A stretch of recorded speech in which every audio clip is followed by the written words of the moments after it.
यह कहानी बरेली जिले के एक छोटे से गांव होशपुर की है, जो एक भयावह सीरियल किलर के अपराधों से दहशत में था।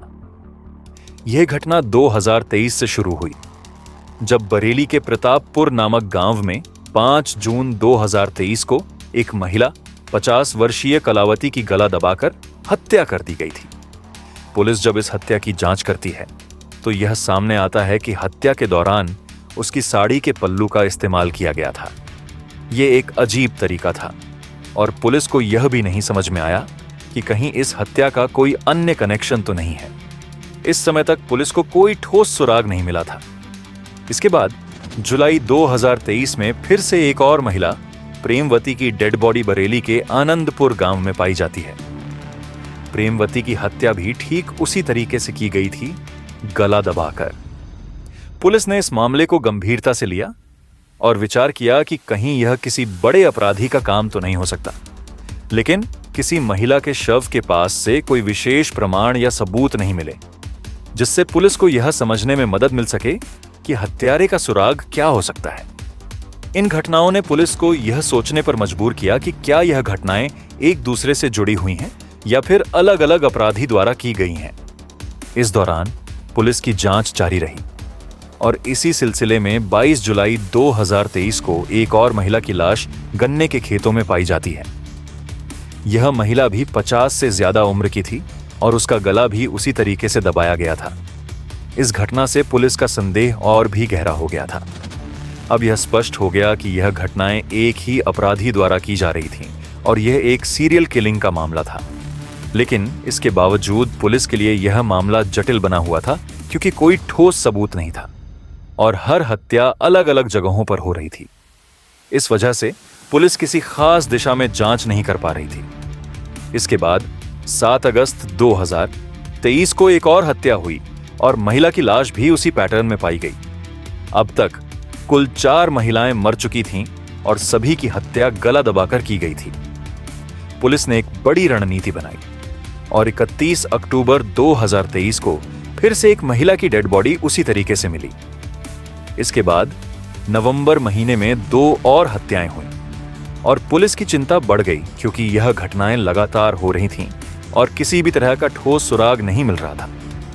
इस दौरान पुलिस को यह समझ में आ गया कि ये हत्याएं एक शातिर अपराधी के द्वारा की जा रही हैं, जो बहुत चालाक था। वह हर बार ऐसा तरीका अपनाता था जिससे कोई सुराग नहीं मिलता था और न ही किसी ने उसे देखा था। लेकिन फिर 2024 के जुलाई महीने में जब अनीता देवी की लाश उसी पैटर्न में मिली, तो पुलिस ने फिर से अपनी जांच तेज कर दी। अब पुलिस के पास एक ठोस संदेह था कि हत्याओं का यह सिलसिला अभी भी जारी है और इस अपराधी को पकड़ना जरूरी है। पुलिस ने इस मामले के लिए एक बड़ा ऑपरेशन तलाश शुरू किया। इसमें 22 टीमों का गठन किया गया और पुलिस के कुछ पुरुष और महिला कांस्टेबल को आसपास के गांवों में भेजा गया, ताकि वे वहां के सामान्य नागरिकों के बीच रहकर उन पर नजर रख सकें। पुलिस ने 1500 से अधिक सीसीटीवी कैमरे लगाए और गांव में रहने वाले लोगों से भी पूछताछ की। कुछ स्थानीय लोगों ने एक अनजान व्यक्ति को देखा था, जिसे वे नहीं पहचानते थे। इसके बाद पुलिस ने एक स्केच तैयार किया और आसपास के गांवों में उसे चिपका दिया। 8 अगस्त 2024 को पुलिस को एक सूचना मिली कि वह अनजान व्यक्ति गांव में देखा गया है और पुलिस बिना देरी किए वहां पहुंच गई। पुलिस ने उस व्यक्ति को पकड़ा, जो कुलदीप गंगवार था। कुलदीप एक मानसिक रूप से असंतुलित व्यक्ति था और उसकी मानसिक स्थिति की वजह से उसे गांव वाले नजरअंदाज करते थे। पुलिस को देखकर भी वह सामान्य लोगों की तरह ही व्यवहार कर रहा था और यह देखकर पुलिस को लगा कि शायद यह व्यक्ति अपराधी नहीं हो सकता। लेकिन जब पुलिस ने कुलदीप से पूछताछ की, तो उसने सब कुछ कबूल कर लिया। उसने बताया कि वह खेतों में अकेली महिलाओं को देखकर उनसे शारीरिक संबंध बनाने की कोशिश करता था। जब महिलाएं उसे मना करती थीं, तो वह गुस्से में आकर उन्हें मार डालता था।